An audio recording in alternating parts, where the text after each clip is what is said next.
Alright.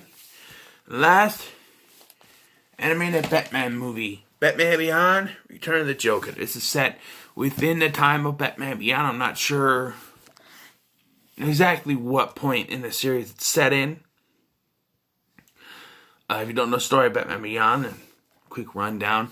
At one point in his life, Batman is, he's getting old, and he tries to save this woman, and he is older and weaker and overpowered by these two other thugs, and is almost forced to use a gun to defend himself.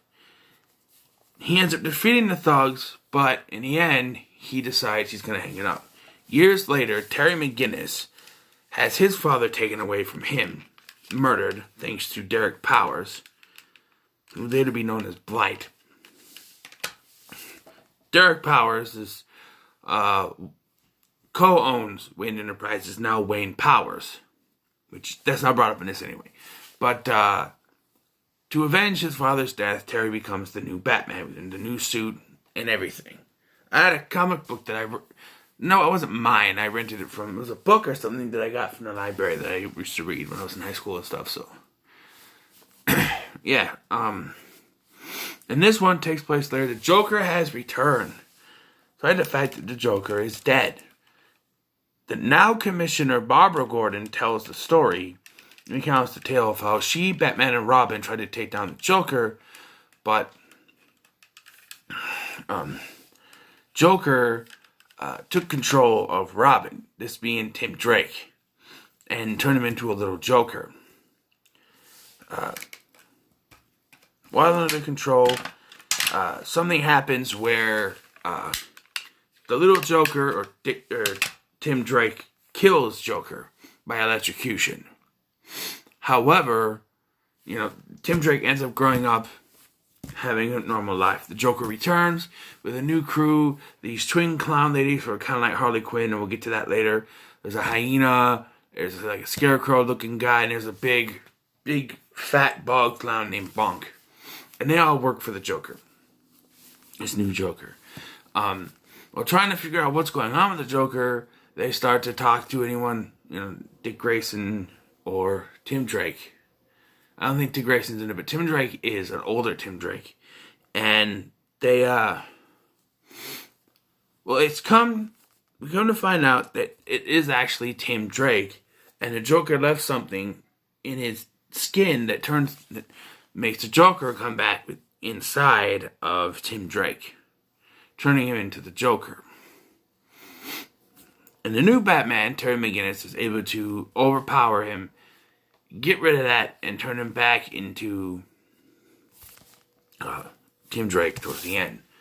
The animation's good. You got Kevin Conroy returning to play the older Bruce Wayne. Will Friedle from Boy Meets World, which we will get to, is voicing Terry McGinnis, the new Batman. What started with this is expanded in this. And they also add on to this in Justice League Unlimited, which I don't know if you want to call that canon. It blew my mind. I'm not going to spoil it here, but what they revealed in that specific Justice League Unlimited episode blew my mind. But here, it all works. I said the futuristic setting is great. The animation is great. The voice acting is great. Everything is wonderful. Maybe the idea of the Joker having planted himself inside of Tim Drake is kind of weird, but it's a cartoon. You can't really, it's it was live action, you can question a lot of things. But cartoons, animation, it's difficult to nitpick. So, you just gotta kind of let it fly. So yeah, pretty decent film. Not much to say about it. There is one thing at the end though. The twin girls that were supposed to be like twin Harley Quinns are picked up by their grandma, Grandma Harley or their Aunt Harley, whatever. It's Harley Quinn. She's an old lady. So I thought that was kind of cool. So yeah, and it just kind of it combines Batman the Animated Series with Batman Beyond and brings both generations together, which is kind of cool. So the Justice League Unlimited episode, but I'm not talking about that. For now, I'm gonna give this film an 8 out of 10. Solid 8 out of 10. So what are your thoughts for Batman Beyond? Return of the Joker. Let me know in the comments below. Excuse me. Let me know in the comments below. Like, share, and subscribe.